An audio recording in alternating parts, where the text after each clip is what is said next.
आज जन्माष्टमी है और सबसे पहले मैंने निकाली अपनी पीली साड़ी।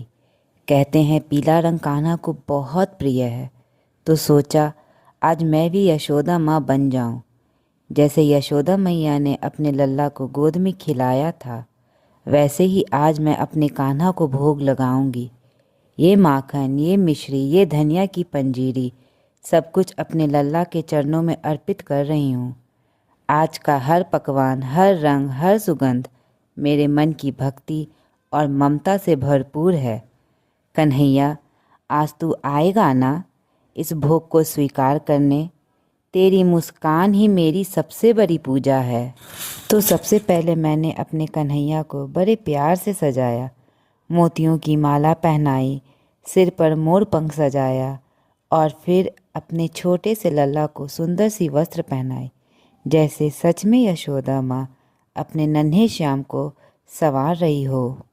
जैसे यशोदा माँ हर रोज़ अपने नन्हे श्याम को संवारती थी, वैसे ही आज मैंने भी पूरे मन से अपने कान्हा को सजाया। कभी सोचा करती हूँ कैसा सौभाग्य रहा होगा उस माँ का जिसने नन्हे गोपाल को अपनी गोद में खिलाया, उन्हें माखन के लड्डू अपने हाथ से खिलाए। आज मैं भी वहीं यशोदा माँ बनने का प्रयास कर रही हूँ, अपने कान्हा को सजा रही हूँ, संवार रही हूँ और मन ही मन कह रही हूँ, लल्ला आज तुम इसी रूप में मेरे सामने खेलते रहो, यही तो मेरी सबसे बड़ी पूजा है। आज भोग में मैंने बनाया है अपने कन्हैया का सबसे प्रिय व्यंजन, धनिया की पंजीरी। कहते हैं जन्माष्टमी पर यही भोग कान्हा को सबसे ज़्यादा प्रिय होता है। तो सबसे पहले मैंने लिया साबुत धनिया, उसे घी में हल्का हल्का भून रही हूँ। जब धनिया अच्छे से भुन गया तब मैंने उसे निकाल लिया। फिर कढ़ाई में थोड़ा सा घी डाला और उसमें सबसे पहले भुनाए मखाने। धीरे धीरे सुनहरे होते मखाने कितने सुंदर लग रहे हैं। अब इन्हीं में डाले मैंने अपने लल्ला के प्रिय मेवे, काजू, बादाम और किशमिश।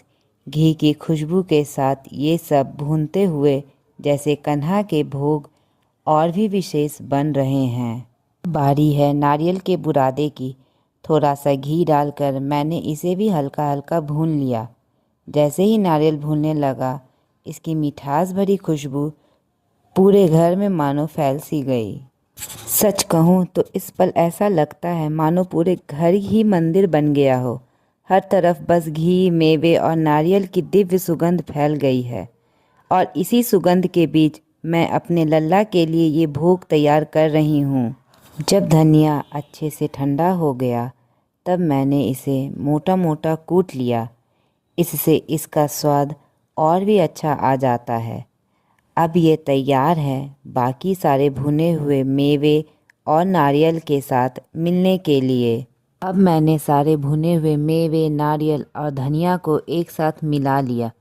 अब आखिरी में डाली कुटी हुई मिश्री और सौंफ और इलायची कुटी हुई। इससे पंजीरी की खुशबू और स्वाद दोनों ही और ख़ास हो जाते हैं। सब कुछ अच्छे से मिक्स करने के बाद तैयार है कान्हा जी का प्रिय भोग, धनिया की पंजीरी। आप बताइए, आपने इस बार जन्माष्टमी पर क्या भोग बनाया? ज़रूर बताइएगा। फिर मैंने ताज़े फूलों को गूँथ कर एक सुंदर सी माला बनाई। सोचा जब इसे अपने लल्ला को पहनाऊंगी तो उनका रूप और भी निखर जाएगा। हर फूल जैसे उनके चरणों में अपनी महक अर्पित कर रहा हो और ये माला जब उनके गले में सजेगी तो सचमुच लगेगा जैसे पूरा वृंदावन यहीं आकर बस गया हो। फिर मैंने अपने कान्हा के लिए मावा के लड्डू भी बनाए।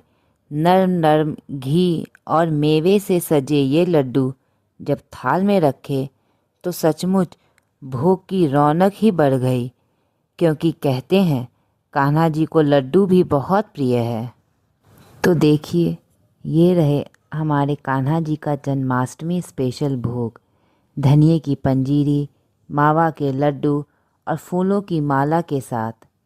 इन्हें मैंने पूरे मन से सजाकर श्री कृष्ण जी के चरणों में अर्पित किया है। तो ये था मेरा कान्हा जी का जन्माष्टमी का भोग पूरे मन से बनाया और प्यार से सजाया। जय श्री कृष्ण।